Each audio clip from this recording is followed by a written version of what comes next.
Bien, y pido a don Ángel Gabilondo que suba.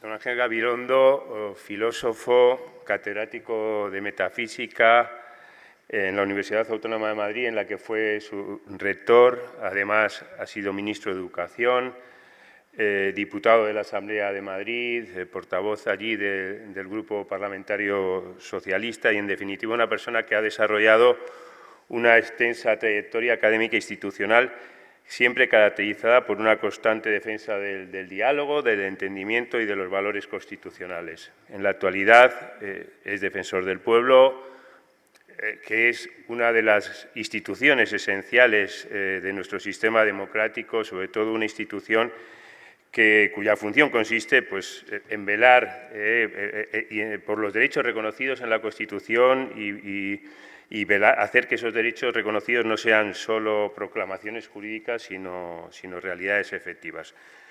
Le agradezco mucho su presencia aquí. Su intervención lleva por título "Por la convivencia democrática, deberes, obligaciones y derechos democráticos".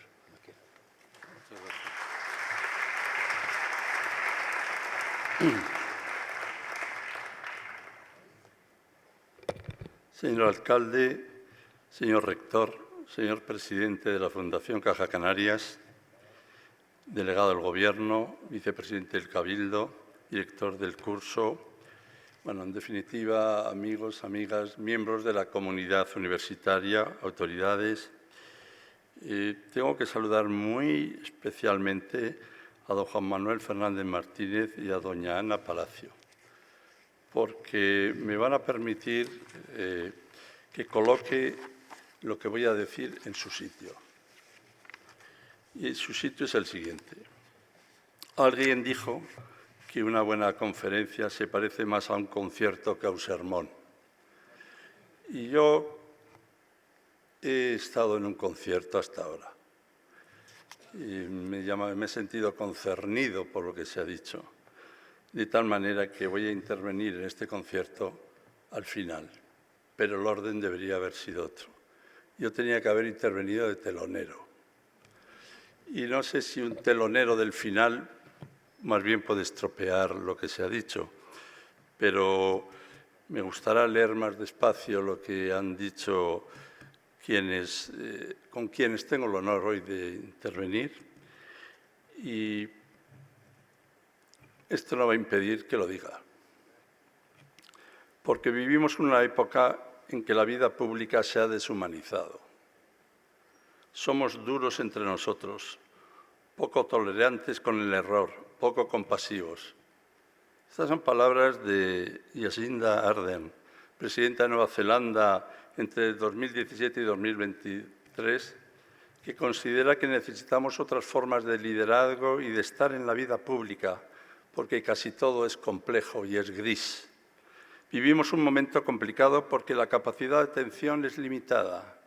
Yo creía que 35 minutos, no sé si estaba ya preparado para escuchar 35 minutos, que me movía en lugares donde todo era de 3 minutos.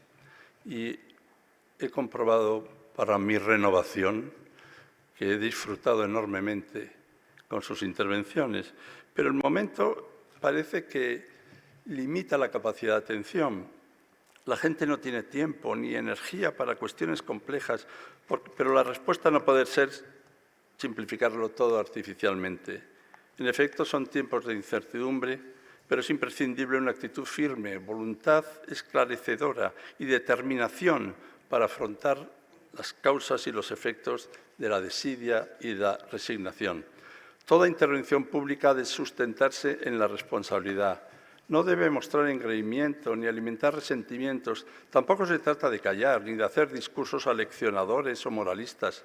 Se trata más bien de educación y de ética. Especial responsabilidad corresponde a las instituciones, ser eficientes y justas, y al mismo tiempo abrir espacios que hagan posible la concordia y la convivencia. Ello nos aleja de toda euforia discursiva Es muy difícil hacer ya discursos eufóricos, salvo que uno se encuentre realmente mal. Nos conduce más bien a la necesidad de realizar adecuadamente nuestro trabajo, de afrontar este tiempo complejo sin indiferencia, compartiendo con los otros el compromiso de convivir. La responsabilidad es la capacidad de dar respuesta a los desafíos y a las necesidades, y para lograrlo reivindiquemos, yo lo hago, la reflexión, el análisis y las ideas que crean condiciones para una vida digna y un bienestar individual y colectivo que no olviden a quienes se encuentran indefensos. Ello exige toda nuestra labor. Hace falta, a su vez, generar estructuras, instituciones y oportunidades. Las sociedades democráticas confirman su vigencia por su capacidad de responder a quienes no son inmediatamente productivos en términos de rentabilidad. Los niños, los mayores, quienes de una u otra forma son extranjeros o extraños en su propia tierra, en definitiva, los vulnerables. Pero siempre personas con derechos. Todos pensamos, sentimos, queremos y soñamos. Aunque pensemos, sintamos, queramos y soñamos cosas diferentes. Somos seres humanos, personas de corazón con corazón.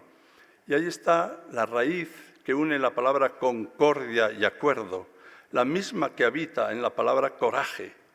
Por eso resulta imprescindible la audacia del acuerdo, el coraje de la decisión activa y comprometida, el coraje, yo os invito a ello, el coraje de ser moderados. Para alcanzar condiciones estables y justas, única garantía de la convivencia duradera. Somos seres de palabra, pero ¿dónde encontrar fuerzas para esa palabra? ¿Dónde concebirla? Son los derechos los que buscan perfilar lo más humano y lo más justo. En ellos hallamos las palabras que a veces nos faltan para comprender lo humano y orientar una acción verdaderamente justa. Nuestro desafío tiene además otro alcance. Hemos de vincular la democracia a la convivencia. Sin ella no cabe hablar de calidad democrática, la de crear las condiciones que hagan posible, sin exclusiones, una convivencia activa basada en el respeto a la dignidad, la singularidad y la libertad de cada uno.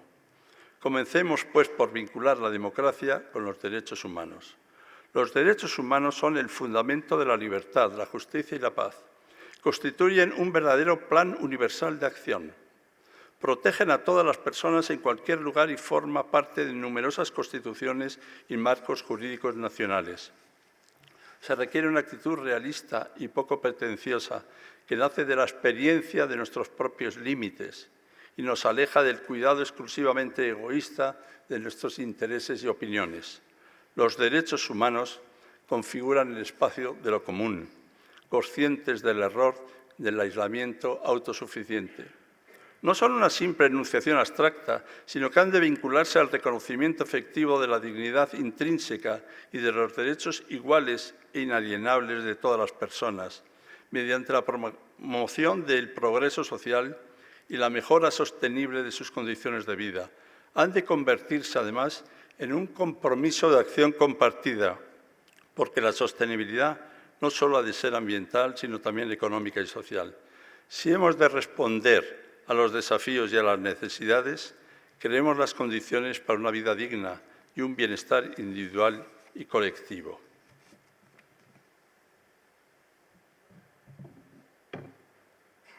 En efecto, hacía falta agua.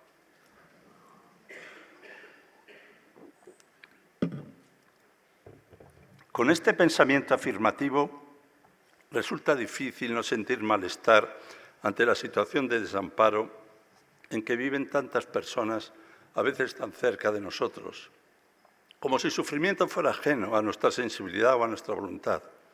Nos hallaríamos ante un olvido fundamental, que en última instancia es la reducción definitiva.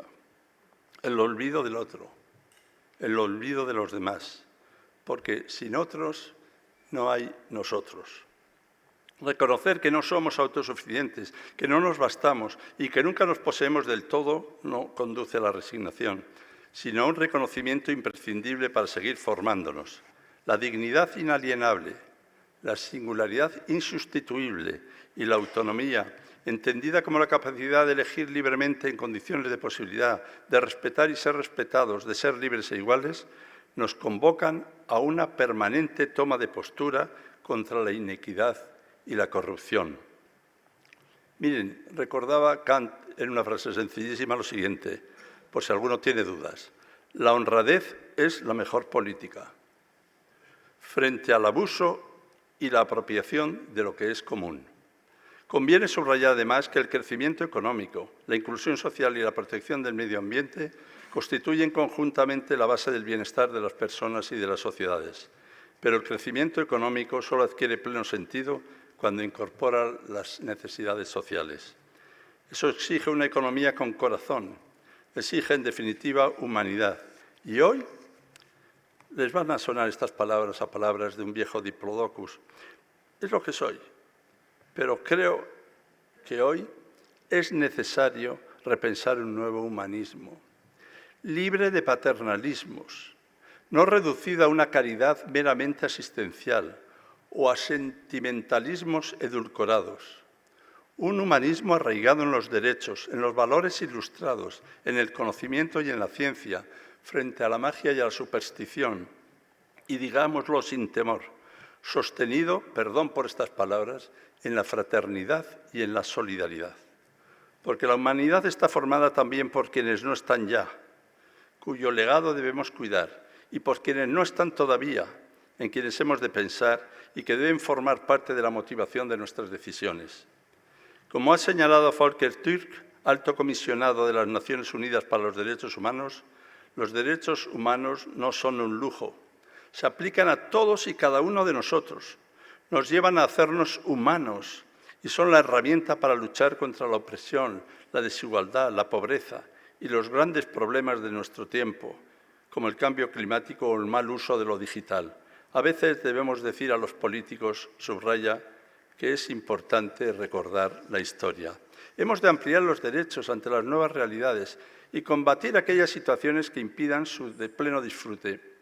Para avanzar en los derechos económicos, sociales y culturales, resulta imprescindible desarrollar una legislación que los haga plenamente exigibles, con un nivel de protección equivalente al de los derechos civiles y políticos. Sin derechos económicos y sociales, los derechos civiles y políticos pierden buena parte de su eficacia al impedir a muchas personas ejercerlos plenamente. Ya en 1998, el recientemente fallecido y querido, entonces director general de la UNESCO, don Federico Mayor Zaragoza, impulsó junto a otras instituciones e intelectuales la Declaración de Responsabilidades y Derechos y Deberes Humanos. El juez Richard Goldstone presentó esta declaración complementaria de la Declaración Universal de los Derechos Humanos, destacando que su plena realización depende de que todos los actores globales asuman sus responsabilidades y deberes políticos, morales, éticos y legales. Subraya la necesidad de un orden mundial equitativo y de una cooperación efectiva para garantizar la paz, la seguridad y el desarrollo, lo que requiere prevenir y erradicar amenazas como la guerra, la violencia masiva, las violaciones de los derechos humanos, la destrucción ambiental y la pobreza. El artículo 7 de esa declaración exige el respeto incondicional del derecho internacional humanitario en los conflictos armados, prohibiendo los crímenes de guerra y garantizando la asistencia humanitaria. El artículo 8 establece el deber de asistir a refugiados y personas desplazadas, así como la obligación de intervenir cuando un Estado no pueda o no quiera prestar esta ayuda. El artículo 9 impone el deber de proteger un medio ambiente seguro y saludable mediante el uso sostenible de los recursos naturales y la prevención de la degradación ambiental. Todo ello conduce a una reconsideración de las lecturas más convencionales de la Declaración Universal de los Derechos Humanos, vinculándola inseparablemente a una verdadera proclamación de las obligaciones y deberes humanos, que se corresponden con esos derechos, y al compromiso de responder afirmativamente a los desafíos de nuestro tiempo y también a los del porvenir. Hemos de hablar, por tanto, de unos deberes humanos que comportan hospitalidad hacia la diferencia, la diversidad y la alteridad. En esa misma dirección se sitúa la más reciente Carta Universal de los Deberes y Obligaciones de las Personas, auspiciada por la Universidad Nacional Autónoma de México, la Fundación Saramago, la World Future Society, capítulo de México, y un amplio grupo de representantes de la sociedad civil, convencidos de que la mera titularidad de los derechos ha resultado insuficiente para transformar la realidad cotidiana. Los derechos requieren ejercerse y actualizarse cada día. La Declaración de Responsabilidades y Deberes Humanos de 1998 promueve asimismo el gobierno participativo, el respeto al Estado de Derecho y la valoración de todas las culturas, protegiendo los derechos de las minorías y de los pueblos indígenas. Reivindica el deber colectivo de erradicar toda discriminación y alcanzar la igualdad efectiva, así como de reconocer y proteger los derechos de la infancia y de las personas mayores. Del mismo modo, hace un llamamiento a la cooperación para garantizar un nivel de vida digno, el derecho a la educación y el establecimiento de mecanismos eficientes para prevenir y reparar las violaciones de los derechos humanos. Más allá de los deberes colectivos, Goldstein reclama la responsabilidad moral individual, la responsabilidad de cada persona para cooperar en la vida comunitaria, cuidar de los vulnerables, vivir en paz, honrar las diversas culturas y rechazar la violencia. Solo desde este compromiso personal es posible avanzar hacia una sociedad más justa y equitativa. Frente a un discurso quejumbroso, quejilloso y gemebundo, muy de actualidad, un discurso, en definitiva, resignado, se necesitan personas con capacidad de respuesta, compromiso e incidencia. La fraternidad es hoy una palabra arrinconada y debilitada, que sin embargo figura en la Declaración Universal de los Derechos Humanos, donde se nos recuerda que debemos comportarnos fraternalmente porque somos miembros de la familia humana, así dice el texto. ¿Por qué decimos con naturalidad que somos seres humanos? ¿En qué notamos que somos seres humanos? ¿Es una mera caracterización biológica? No falta quienes sostienen que la humanidad está de despedida, como si hablar de ella fuese una suerte de romántica añoranza, la de quienes anclados en su nostalgia promueven ensoñaciones incomparables con el tiempo presente. Precisamente la puesta en riesgo de la convivencia y de la concordia constituyen el mayor peligro para la democracia. Y solo combatiendo por los derechos, con los derechos, podremos afrontar la miseria, la ignorancia, la pobreza, el dolor y el sufrimiento del mundo. Y ello ha de hacerse desde el conocimiento, la cultura, la ciencia, las artes y de manera decisiva desde la educación. Solo así, frente a la indiferencia, podremos velar por los legítimos intereses comunes. Si a los derechos les corresponden deberes y obligaciones, hemos de ser exigentes con nosotros mismos y con los demás.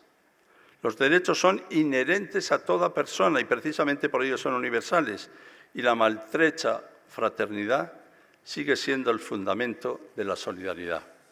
Hoy nos enfrentamos a sistemas públicos de salud frágiles, derechos laborales insuficientemente protegidos, una longevidad sin recursos adecuados, una escasa dotación para la autonomía personal, el cambio climático, los desplazamientos humanos, las amenazas híbridas, las guerras y la crisis de las instituciones y de la propia democracia representativa. Son desafíos que tensionan los derechos tal como fueron concebidos. Al mismo tiempo, cobramos una conciencia creciente de la importancia de los derechos humanos en el entorno digital.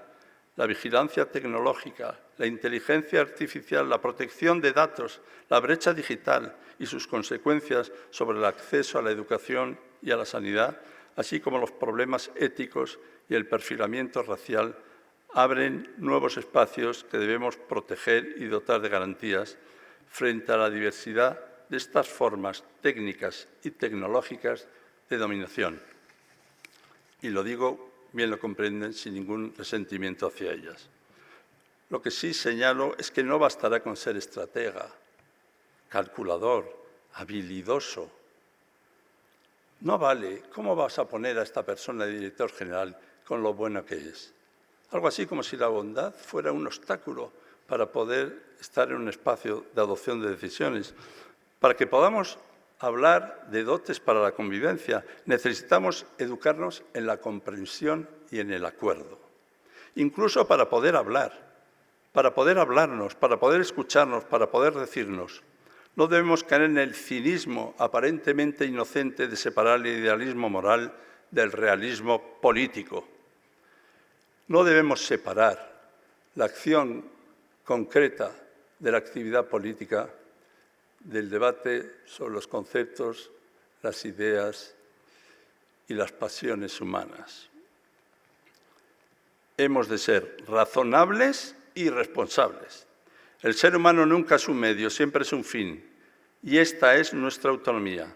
Solo quien es entrañable, me gusta esta palabra, ser entrañable, solo quien es entrañable puede experimentar verdaderamente el sentimiento de la injusticia, y eso, el ser entrañable, no constituye una debilidad, sino una fecunda fragilidad desde la que estamos llamados a decidir. Sin embargo, cuando la palabra no es patrimonio de nadie, de ningún individuo, de ninguna formación, cuando la palabra incluso lo más singular es acuerdo, siempre con alguna discordia, nos movemos en el terreno de lo deseable y de lo discutible, y ello requiere una decisión compartida y caminar juntos tras algo en ocasiones, algo aún por crear. Precisamente por eso, el mayor enemigo de la convivencia entrañable y de la paz es la pobreza, que en todas sus formas constituye la mayor injusticia y la mayor soledad. Privar a alguien del conocimiento y de la educación es sembrar la desconfianza hacia la decisión compartida y hacia la propia democracia, porque la educación es siempre un modo de incorporación a alguna forma de comunidad. De lo contrario, como advierte Homero en la Ilíada, viviremos sin fratría, sin ley y sin hogar. Y la carencia de educación será un rostro de la pobreza, también de la pobreza de espíritu.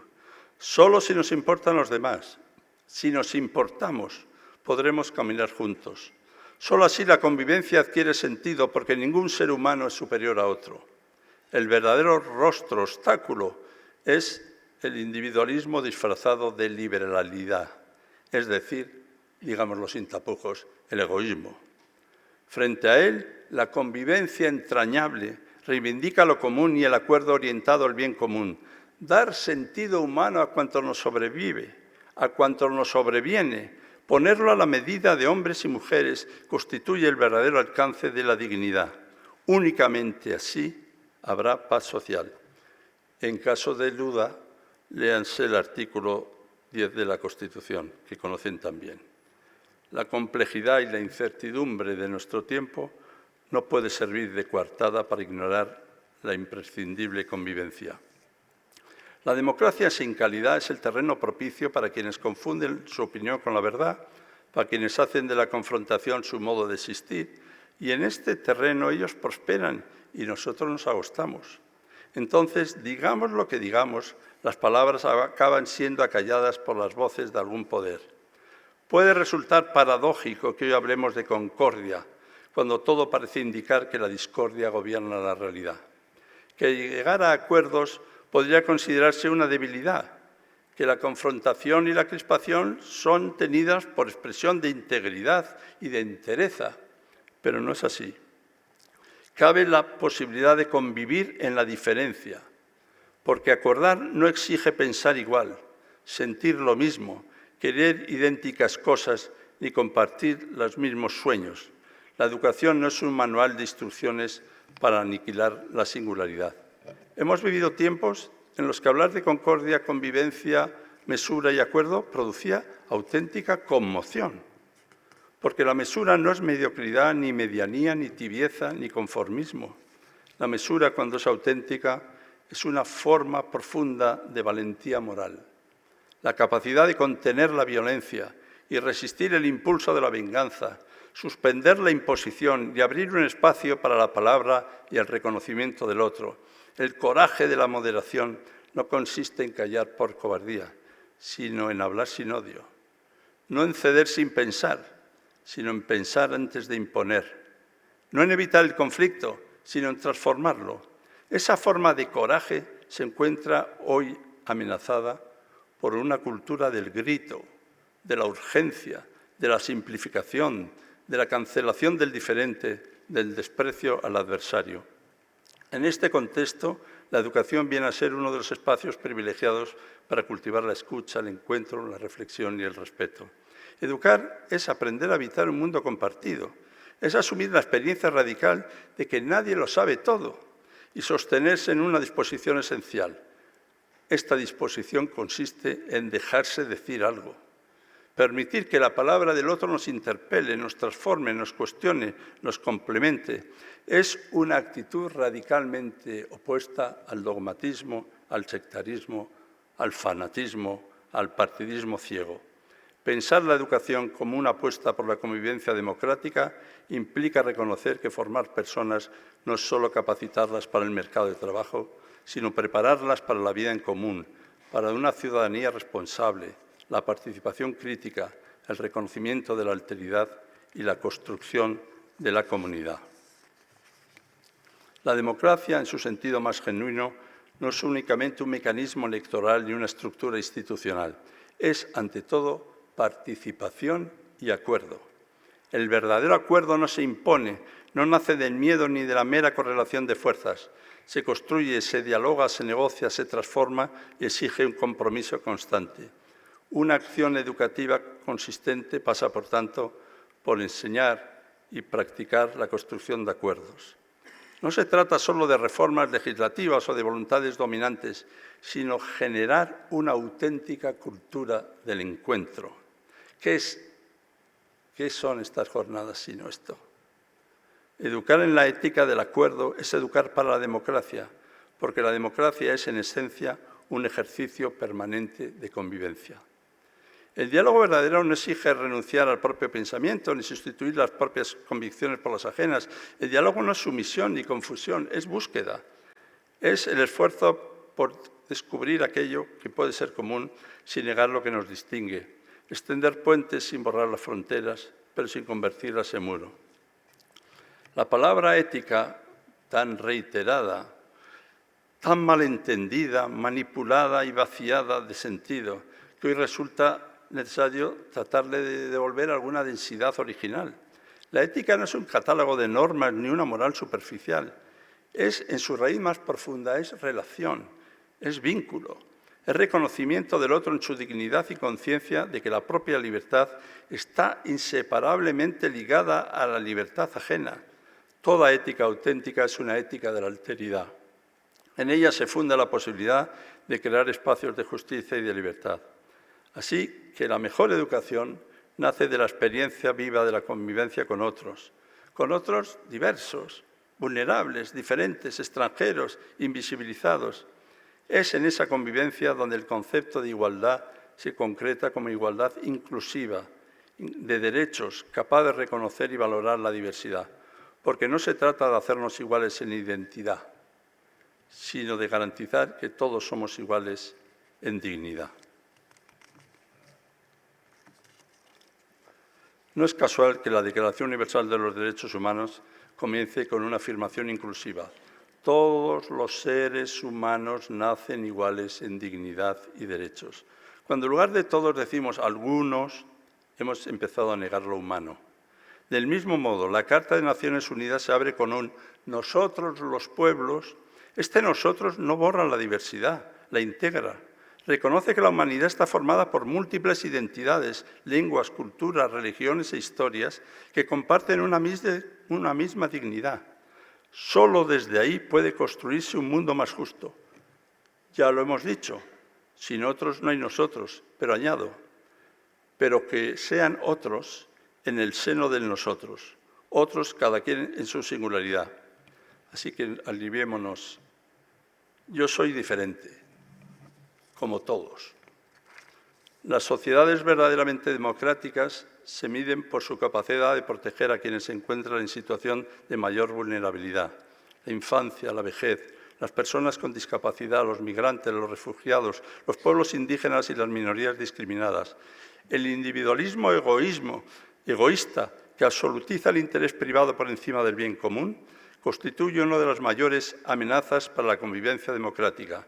Necesitamos, por tanto, instituciones fuertes, pero también justas, leyes, pero asimismo conciencia, derechos, pero a su vez responsabilidad. La dignidad humana no puede depender de intereses políticos pasajeros ni de conveniencias económicas. Ha de ser un principio inquebrantable. Así que humanizar no es solo sentir empatía, es actuar sobre las causas del sufrimiento, transformar las estructuras injustas y dar dimensión humana a todo cuanto hacemos, desde la política a la economía, desde la educación a la ciencia. Como se ha señalado con mucho acierto esta misma mañana, hasta la aprobación en 1948 de la Declaración Universal de los Derechos Humanos por la Asamblea General de las Naciones Unidas, la protección de los derechos humanos había permanecido prácticamente circunscrito al ámbito nacional, con la notable excepción de la Declaración de los Derechos del Hombre y del Ciudadano de 1789. Pero, y esto es lo que se ha subrayado para mi gusto con mucho acierto, la Declaración Universal nació de las ruinas de la Segunda Guerra Mundial, del horror de los campos de exterminio, de la destrucción masiva y del sufrimiento indescriptible de millones de personas. Fue una respuesta al abismo. Hoy, aunque las formas de violencia hayan cambiado, seguimos necesitando aquel compromiso ético, una economía con conciencia, una política con corazón, un desarrollo con sentido humano, como la base de la paz verdadera. Kant sostuvo que el progreso moral de la humanidad se manifestó en el entusiasmo despertado por la Revolución Francesa y su proclamación de libertad, igualdad y fraternidad. En esa misma línea, la Declaración Universal constituye posiblemente el acontecimiento histórico más relevante que se ha producido de modo explícito en la historia, una prueba fehaciente del progreso de la conciencia moral de la humanidad. Adela Cortina considera que el género humano expresó entonces su compromiso con la paz tras otras 2 guerras sin misericordias de alcance mundial. El mensaje era claro: el camino para alcanzar la paz y construir una vida en libertad no consiste en multiplicar las guerras, ni el armamento bajo la lógica de la disuasión, sino en eliminar las causas de la guerra. Los redactores del texto comprendieron que la mejor garantía de una paz justa era proteger los derechos de todos los seres humanos civiles, políticos, económicos, sociales y culturales. Por eso se ha señalado que la Declaración Universal de los Derechos Humanos es probablemente el acontecimiento universal humano de más importancia. Pero el primer cuarto del siglo XXI nos sitúa en no pocos aspectos ante una tesitura no igual, como se ha señalado, pero semejante en algún sentido, porque volvemos a preguntarnos qué hay de humano en nuestro proceder, qué es en definitiva lo que nos caracteriza y nos distingue. Son tiempos de preocupación y toda la sociedad se siente interpelada por ellos. Ciertas palabras, voy a decir unas palabras antiquísimas, ciertas palabras, libertad, fraternidad, justicia social, bien común, paz, parecen exigir casi hoy una disculpa o un intérprete para ser pronunciadas. Sin embargo, nunca fueron palabras ligeras. Contenían un profundo peso histórico, moral y político. Designaban algo más que buenas intenciones. Designaban la posibilidad de un mundo compartido, de una vida común fundada en la dignidad, la justicia y el respeto mutuo. En ellas seguimos encontrando cobijo. En estas palabras, quizá envejecidas y dolientes, buscamos y encontramos cobijo para proseguir, para responder, para respirar y para desear. Hoy, sin embargo, nos faltan quienes interpretan estos conceptos como una ingenua apelación sentimental, incluso como una muestra de debilidad frente al conflicto, cosas de metafísicos. Pero, entre tanto, el Estado de Derecho se ve amenazado por las guerras híbridas, el cuestionamiento de la democracia, la erosión de la confianza provocada por los abusos de poder y el incumplimiento de los deberes públicos. Pero la pérdida de la palabra es una pérdida de nosotros mismos. Nada ya nos dice mucho. Y lo más alarmante no es que nuestra sed no encuentre la fuente, sino que parecemos obviar la deshidratación de nuestro espíritu.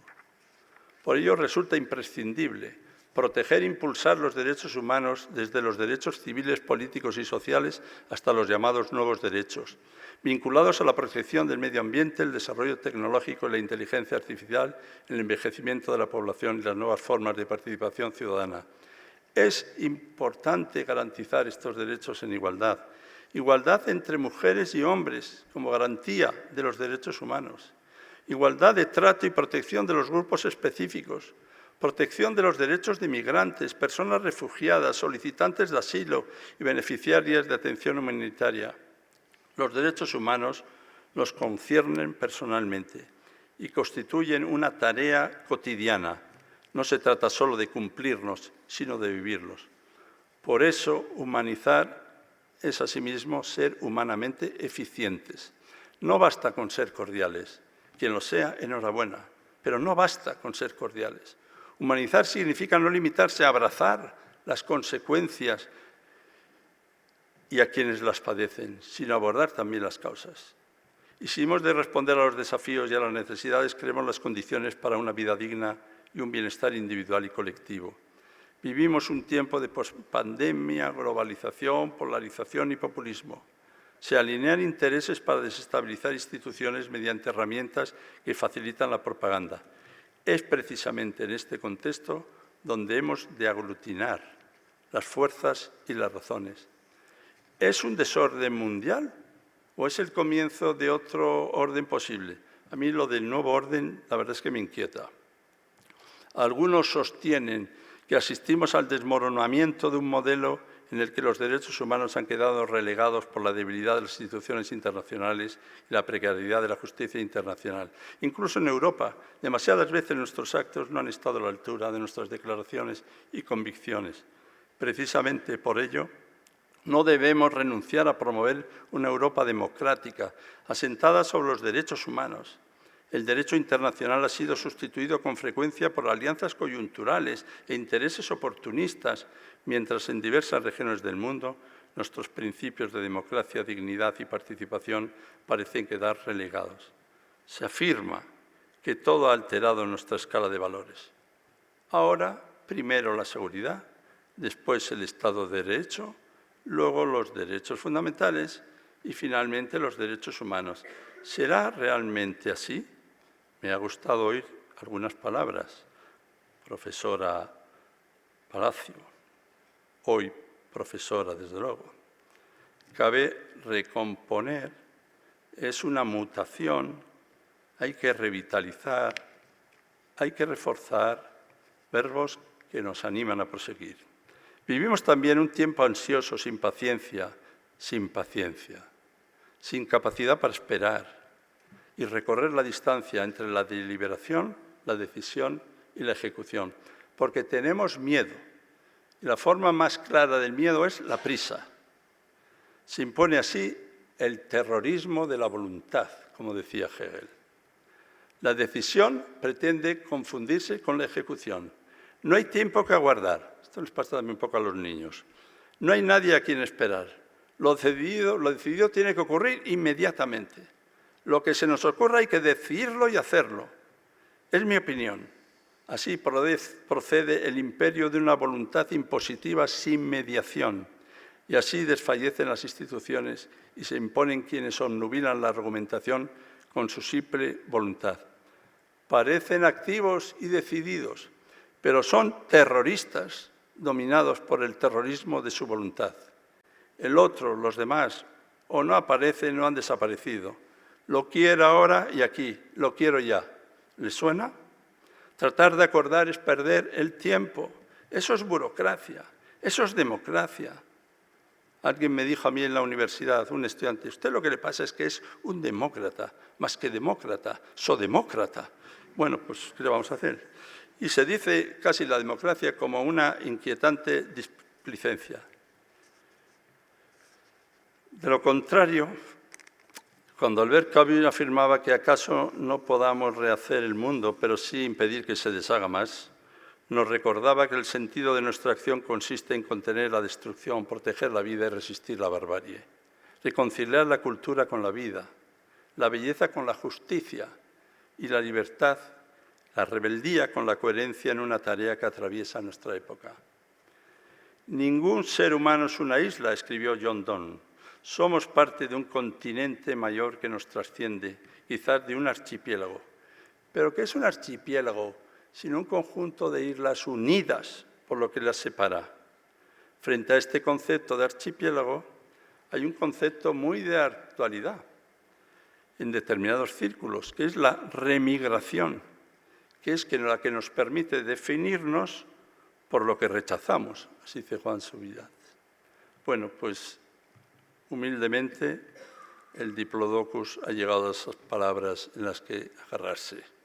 La compasión, la hospitalidad, la gratuidad, la gratitud y la solidaridad no son signos de debilidad, sino expresiones de una humanidad profunda, allí donde florecen la vida cobre sentido.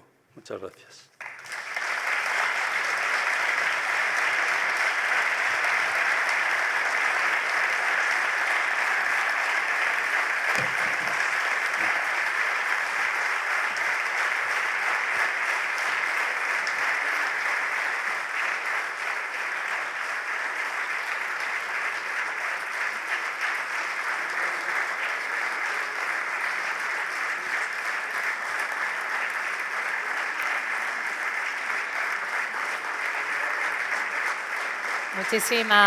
Muchísimas gracias a estos tres ponentes excepcionales que hemos tenido para abrir este programa académico del segundo Campus Internacional Ciudad de La Laguna.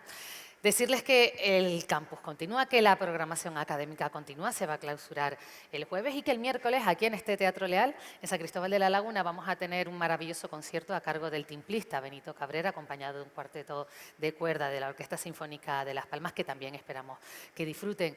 Gracias, de verdad, ha sido un honor escucharles a estas tres personalidades de nuestro país, tres personalidades importantes, ha sido un honor escucharlos en este campus internacional. También darle las gracias a las autoridades que nos acompañan a lo largo de esta mañana, que nos han acompañado, y por supuesto a todos y a cada uno de ustedes, gracias por estar aquí y desearles que tengan un feliz día.